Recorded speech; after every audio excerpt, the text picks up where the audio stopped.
Assalamualaikum warahmatullahi wabarakatuh.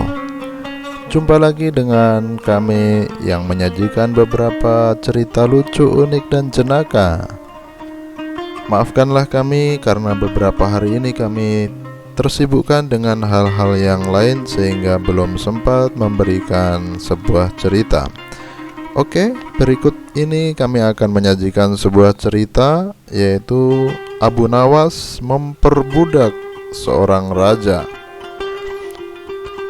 Kadangkala untuk menunjukkan sesuatu kepada sang raja, Abu Nawas tidak bisa hanya sekedar melaporkannya secara lisan.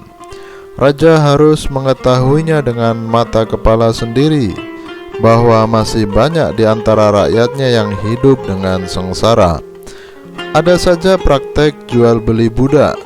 Dengan tekad yang amat bulat, Abu Nawas merencanakan menjual baginda raja, karena menurut Abu Nawas hanya baginda raja yang paling patut untuk dijual.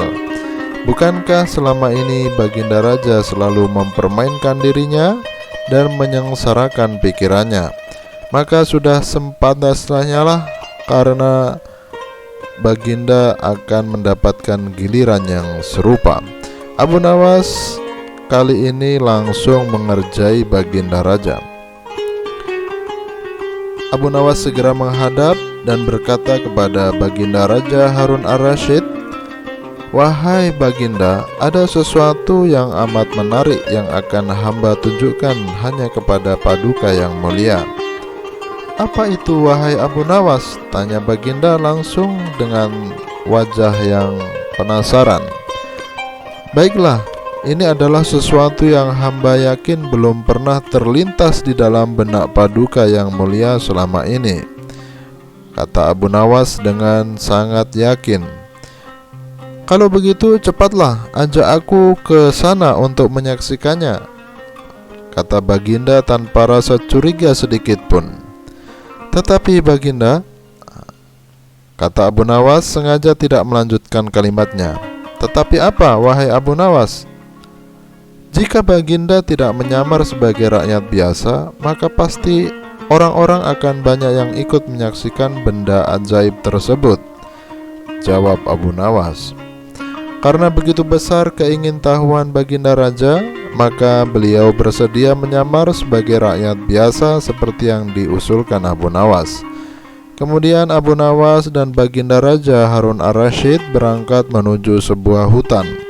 Setibanya di hutan, Abu Nawas mengajak baginda raja mendekati sebuah pohon yang rindang dan memohon kepada baginda agar menunggu di situ, tidak kemana-mana.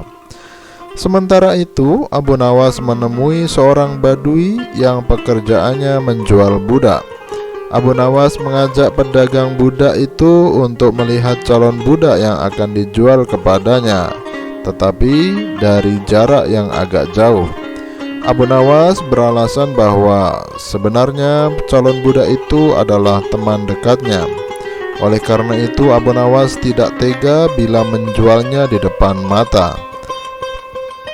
Setelah pedagang budak itu memperhatikan dari kejauhan, ia merasa cocok dengan sosok tersebut.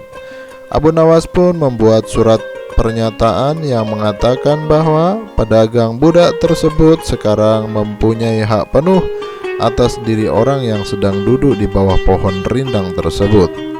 Lalu Abu Nawas pergi setelah menerima beberapa keping uang emas dari pedagang budak itu. Baginda raja masih menunggu Abu Nawas di pohon itu ketika pedagang budak menghampirinya.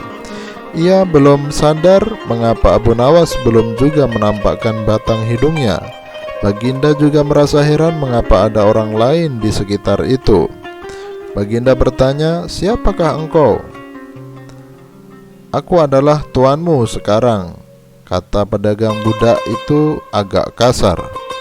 Tentu saja pedagang budak itu tidak mengenali baginda Harun ar-Rasyid dalam berpakaian yang amat sangat sederhana. "Apa maksud perkataanmu tadi?" tanya baginda raja dengan wajah yang marah.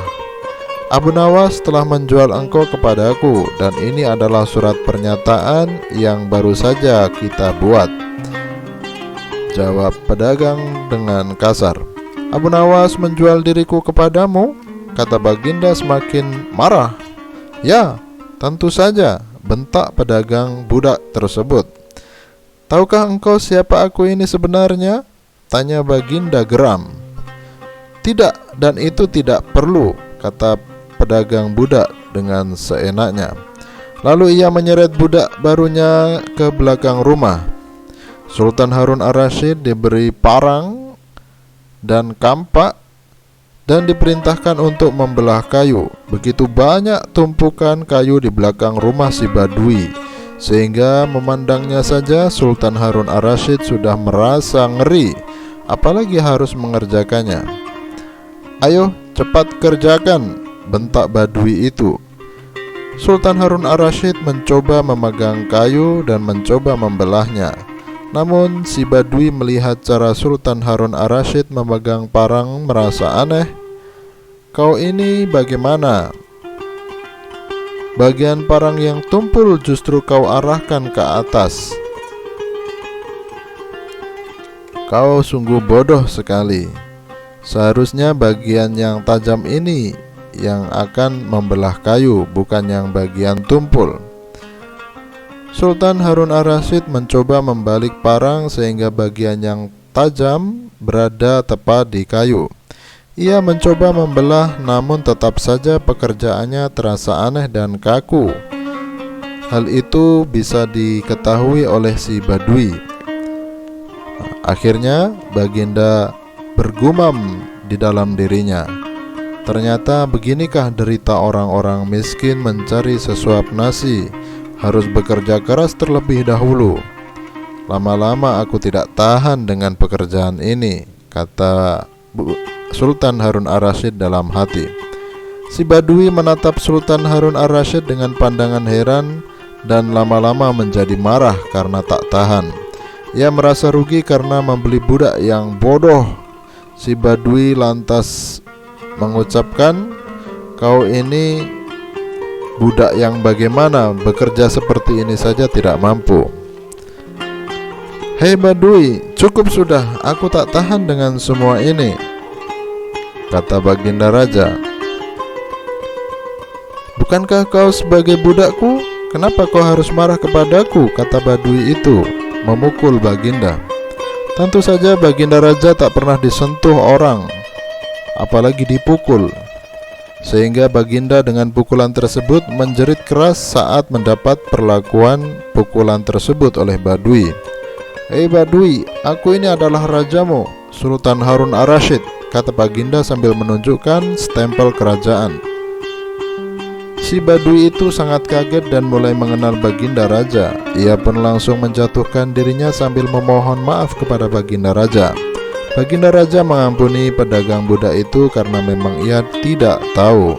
Tetapi kepada Abu Nawas, Baginda Raja amat sangat murka dan gemas. Ingin rasanya beliau meremas-remas tubuh Abu Nawas seperti halnya kerupuk. "Awas kau Abu Nawas, tunggu pembalasanku." Demikianlah cerita kali ini. Semoga membawa hikmah kepada kita sekalian. Wassalamualaikum warahmatullahi wabarakatuh.